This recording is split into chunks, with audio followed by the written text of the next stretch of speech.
Hey friends, welcome to another episode of Generation Tech. My name is Ben. I know that after watching The Last Jedi, a lot of fans were quite disappointed. The movie wasn't really what they thought it would be. It scored just 49% with fans on Rotten Tomatoes. And it got me thinking about the Star Wars prequels again, which also met with mixed reviews from fans when they came out. But you know, apart from just one really annoying thing, you know what I'm talking about. All sinking and no power? When they use a thinking, we are in trouble. Yeah, that. And an abundance of bodily noise, humor, dialogue that was either written for a kids movie, You're going to the buses. You're in big doo-doo this time. or just makes you cringe. I don't like sand. Large CGI animals unnecessarily added to almost every scene, and a battle that was fought on a Windows XP desktop. Yeah, apart from all that, these movies really weren't that bad. Stay with me on this. So in this video, I want to take a look at some of the good points of the Star Wars prequels, starting with the Phantom Menace. This is why the Star Wars prequels really weren't that bad. My first point is that you get to see decent big-name actors in major roles playing Jedi. We have Liam Neeson, the guy who's just a non-stop badass. Ewan McGregor, the Jedi art certainly helped him get over his heroin addiction, and Samuel L. Jackson, who was able to influence the film with his own unique style and flair. Lightsabers are green or lightsabers are red. And I'm like, yeah, but I want a purple one. You know? I'm like the second baddest Jedi in the universe next to Yoda. He said, let me think about it. And when I came back to do reshoots, he said, I'm gonna show you something. It's already causing a shitstorm online. Yeah. And he had the purple lightsaber, and I was like, yeah! Disney has gone the route of casting relatively unknown actors in the new Star Wars movies, except for the obvious exception of Benicio del Toro, but his character really didn't add anything to The Last Jedi. Now, don't get me wrong, Daisy Ridley and John Boyega have done well, but there is something cool about seeing established movie legends on screen playing Jedi. My next point is that they shot The Phantom Menace in some pretty cool locations.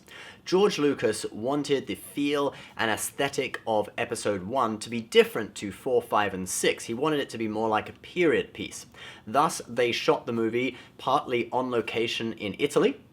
The Palace of Caserta was used as the setting for the Naboo Royal Palace. It's one of the largest palaces in Europe, constructed in the 18th century for the King of Naples, and is listed as a UNESCO World Heritage Site. The Grand Staircase of Honor was used for this scene, where the droid army have captured the palace and are leading prisoners out. An area of traditional granaries in Tunisia called Qasr Oled Sultan was used for Anakin's slave quarters on Tatooine. There were definitely some alterations made while shooting and in post-production to alter the look slightly. Another aspect where George Lucas really went to town in The Phantom Menace that we don't see in episodes 4, 5, and 6, or even really in 7 and 8, is the elaborate traditional costumes, notably those of Queen Amidala.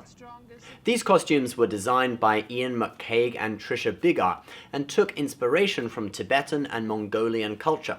Here you can see the makeup and an elaborate headpiece modeled after the traditional attire of the Mongolian royal family. Queen Amidala has multiple costume changes throughout the movie because George Lucas wanted her to be wearing something different each time the audience sees her. My next point is what Ian McDiarmid brought to the movie. McDiarmid is the actor that originally played the Emperor in Return of the Jedi. He came back to play a younger version of the character in all 3 prequels. In The Phantom Menace, he has this more adult storyline about his ascent to power. It really has a sort of House of Cards feel. If I may say so, Your Majesty, the Chancellor has little real power. He is mired by baseless accusations of corruption. The bureaucrats are in charge now. What options have we? Our best choice would be to push for the election of a stronger Supreme Chancellor, one who could control the bureaucrats and give us justice. You could call for a vote of no confidence in Chancellor Valorum. He's been our strongest supporter. And it really is a welcome break from the juvenile dialogue of Jar Jar. My tongue is ferret. My tongue, marriage. Or anything to do with Gungans, basically. You are not thinking you are greater than the Gungans?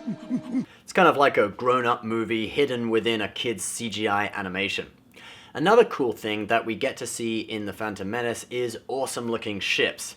I'm talking about the Naboo Royal Starship.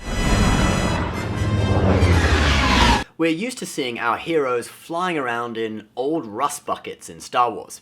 So this is the first time that we get to see the good guys fly around in something that's still within the manufacturer's warranty. The design was based off of the SR-71 Blackbird, a US spy plane capable of speeds over Mach 3. Also, the cockpit windows, I'm guessing, were inspired by the supersonic passenger plane Concorde. The vertical panes of glass are very similar. I personally really like the chrome finish. It reminds me of the old American Airlines livery. Next, Easter eggs. The movie contains little nods to other Star Wars movies, like the fact that the first line uttered by a main character is, "I have a bad feeling about this." This line was in all 3 movies in the original trilogy. I have a very bad feeling about this. I have a bad feeling about this. I have a bad feeling about this. You briefly see Luke's speeder in Mos Espa with a green paint job, perhaps still property of a previous owner. You also briefly see an alien race resembling E.T. in the Senate. Next, you get a lot of backstory. And this one's obvious, I mean, duh, it's a prequel. The whole idea is it's giving backstory.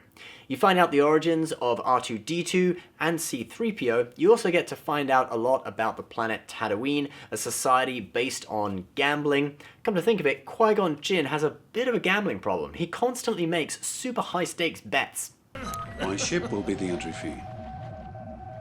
Oh, not bad, not bad. I'll take that bet. What? I'll wager my new racing pod against, say, the boy and his mother. My last point is that The Phantom Menace contains no social justice propaganda.